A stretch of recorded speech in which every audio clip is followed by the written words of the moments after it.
Assalamualaikum Bre, selamat datang kembali di Guru Gembul Channel. Di video saya yang purba itu, saya menjelaskan bahwa peristiwa G30S itu adalah salah satu peristiwa misterius yang bisa jadi tidak akan terungkap selama-lamanya. Baik itu siapa pelakunya, siapa perencananya. Karena semakin hari semakin banyak orang saksi mata yang meninggal dunia, semakin banyak jejak-jejak yang terkubur oleh massa. Tetapi saya jelaskan juga di video itu bahwa setidak-tidaknya ada 7 atau 8 versi dan teori terkait dengan siapa dalang dibalik peristiwa G30S. Ada yang mengatakan itu Soekarno, ada yang mengatakan itu adalah CIA, ada yang mengatakan itu PKI dan sebagainya. Kita tidak bisa hanya menuduh PKI sendirian dalam hal ini karena peristiwa itu adalah salah satu peristiwa yang paling rumit. Cuman masalahnya ya, di Indonesia kita tuh terbiasa dengan monoperspektif, terbiasa dengan monoversi. Sehingga ketika ada versi yang lain, kita gelagapan, kita marah-marah, kita menuding ke sana ke sini gitu. Coba misalkan anggapan bahwa PKI itu adalah dalang tunggal dalam peristiwa G30S, itu kalau misalkan Baraya terima begitu saja, Baraya akan menemukan banyak sekali kejanggalan. Baik itu dalam kejanggalan peristiwanya maupun sikap penguasa setelah itu terjadi. Contohnya beginilah kurang lebih Baraya. Kalau memang peristiwanya itu didalangi oleh PKI, maka ngapain juga pemerintah Orde Baru sampai harus bikin propaganda sangat masif untuk bisa menceritakan bahwa pelakunya memang benar-benar PKI gitu. Kenapa sampai propagandanya itu setahun sekali harus nonton peristiwa G30S setiap malam, padahal itu kan gore banget gitu ya, tapi itu wajib ditonton sama anak-anak kecil misalkan, sama orang-orang di Indonesia. Kenapa propagandanya harus seperti itu? Kemudian ada banyak diksi-diksi semiotik yang ditanamkan bahwa PKI misalkan pengkhianatan, bahwa peristiwa G30S harus ditambahkan dengan PKI dan sebagainya. Kenapa harus begitu masif propagandanya? Atau misalkan Baraya juga menemukan beberapa kejanggalan.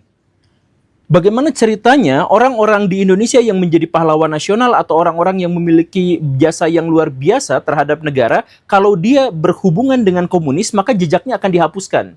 Misalkan peristiwa Rengas Dengklok, itu kan ada peran Aidit di situ. Kenapa Aiditnya dihilangkan dalam peristiwa Rengas Dengklok?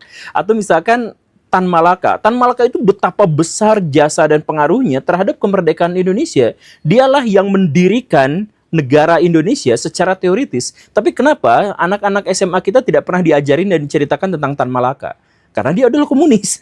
Atau misalkan kita juga tidak ngeh gitu bahwa sebenarnya Soekarno dan Hatta itu sangat dekat dengan ide-ide komunis. Soekarno dengan gotong royongnya dan Hatta dengan kooperasinya itu hanya bisa kita pahami kalau kita memahami komunisme dan sosialisme. Tapi itu juga dihapuskan dalam sejarah di Indonesia. Nah, balik lagi pertanyaannya, kalau memang pelakunya tunggal PKI beneran seperti itu, kenapa harus ada propaganda yang masif dan kenapa harus ada sejarah yang dihilangkan? Bahkan yang lebih uniknya lagi adalah kenapa propaganda terkait dengan komunis selalu dikaitkan dengan bahwa dia tuh ateis. Kita menolak komunis, kita menolak PKI karena dia ateis, misalkan seperti itu. Ini unik Baraya karena gini, Pak Harto itu adalah orang yang tidak pernah sholat.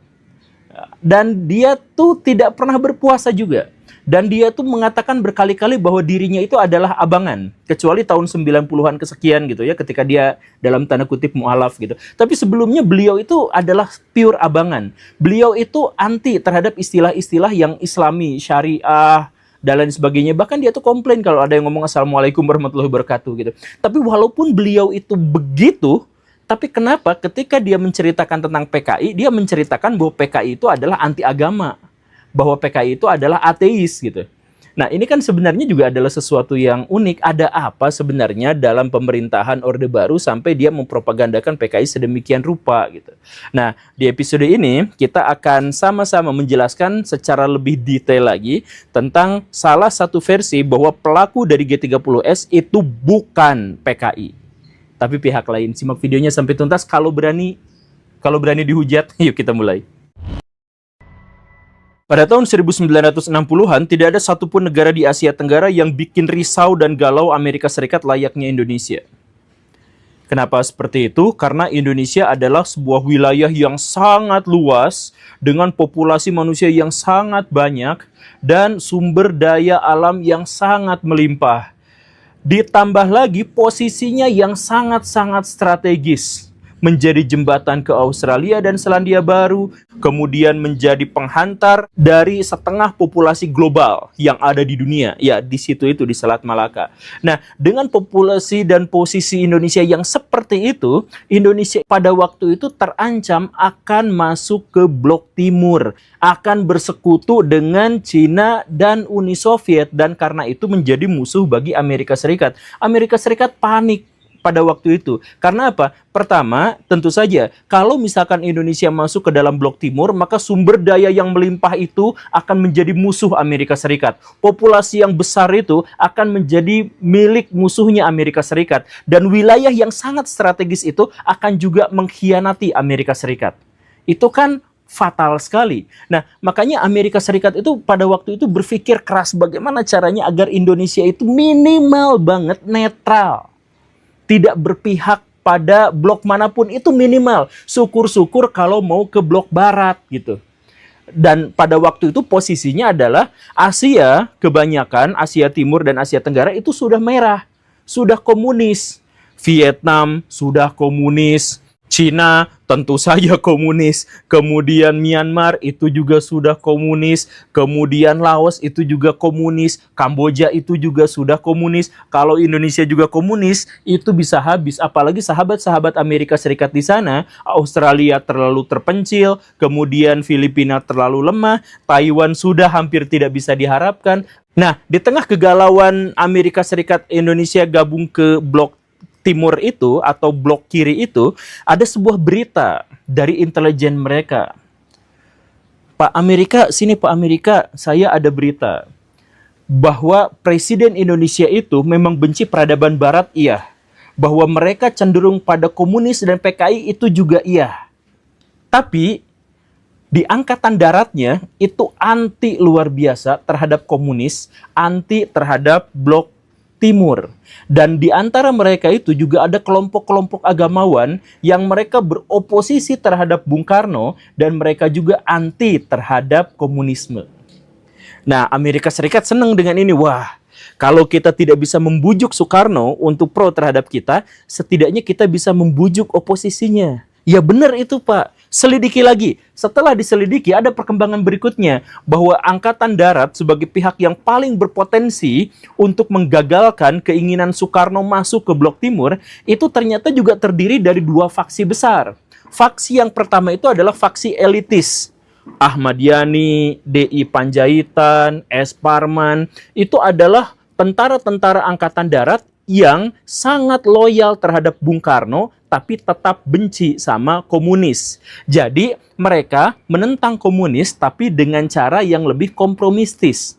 Itu satu faksi. Faksi yang lain, orang-orang Angkatan Darat yang lebih bawah jabatan dan pangkatnya.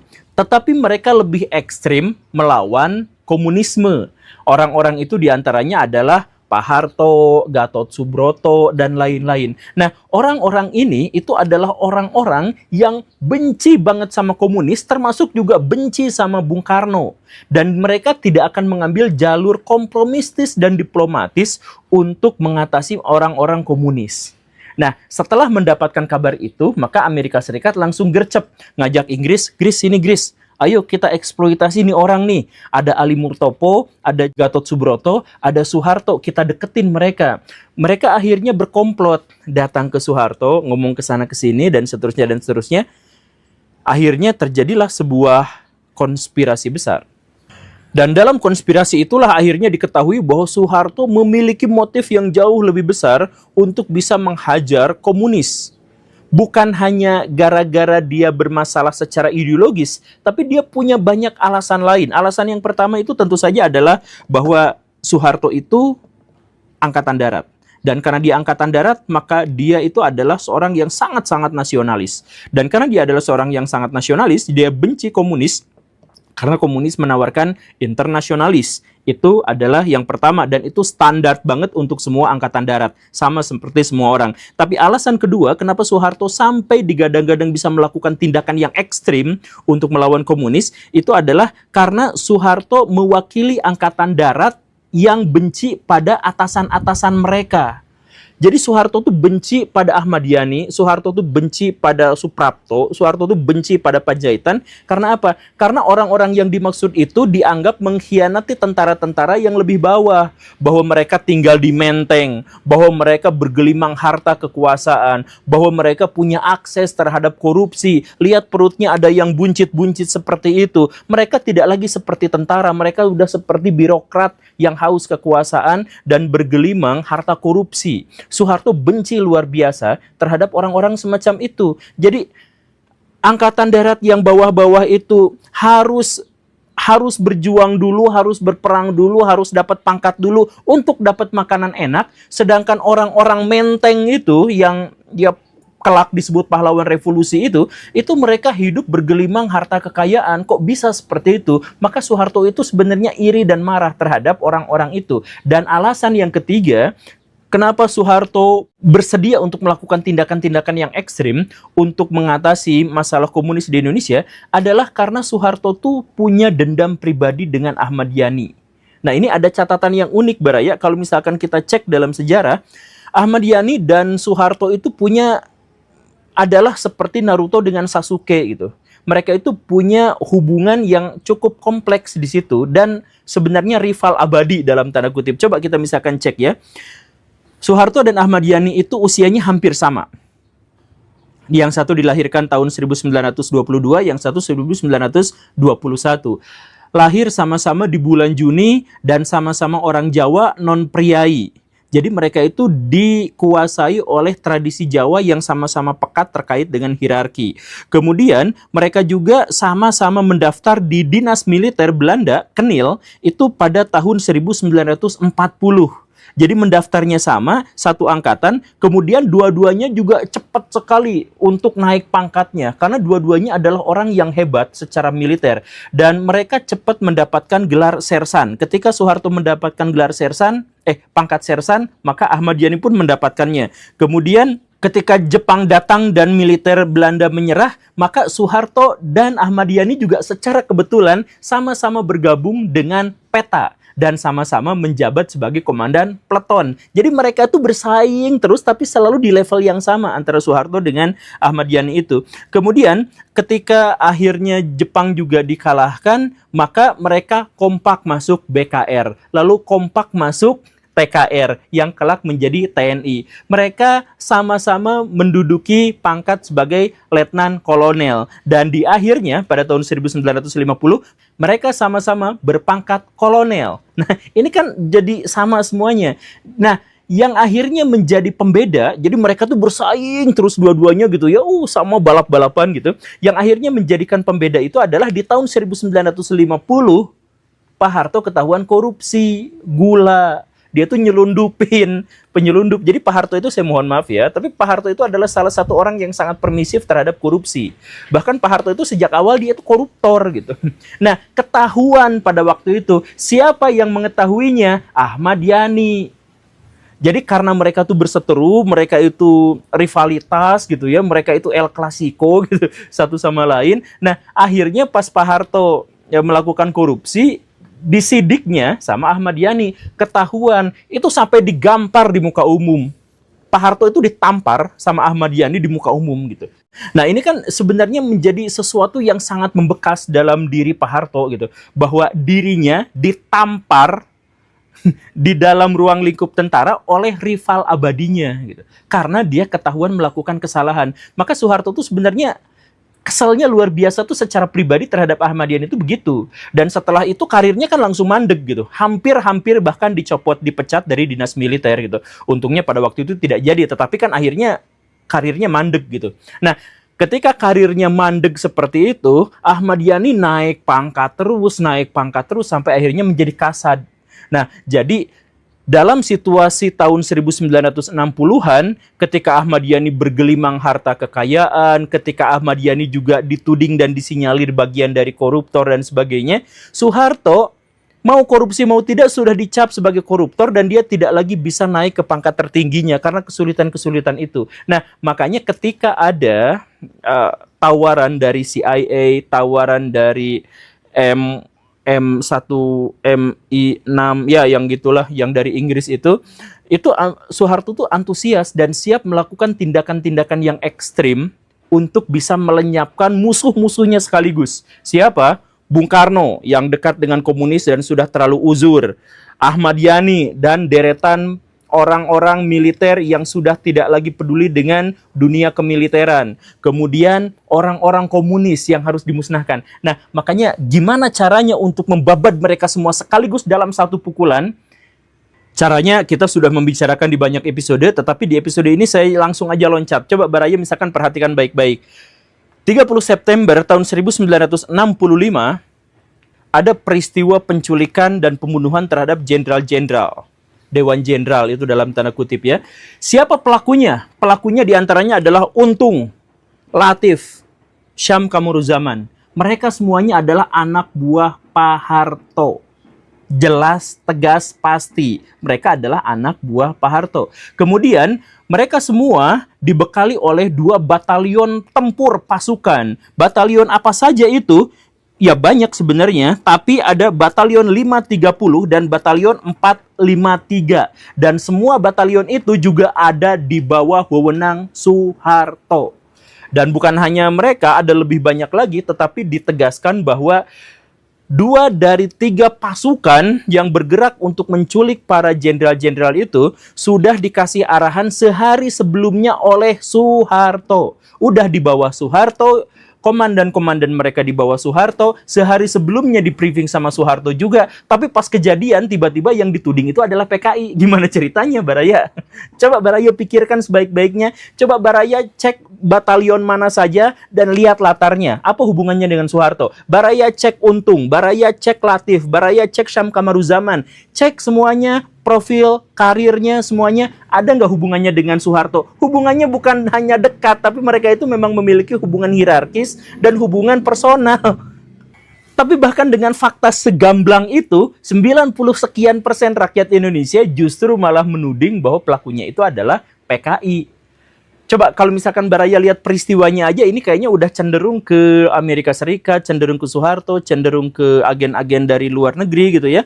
Tapi setelah itu kejadiannya pun apa? Yang diangkat menjadi presiden Soeharto, yang digulingkan Soekarno, yang hancur PKI. Jadi semua musuh-musuh Soeharto habis dan semua yang berhubungan dengan Soeharto itu positif semuanya, naik semuanya, bahkan jadi presiden.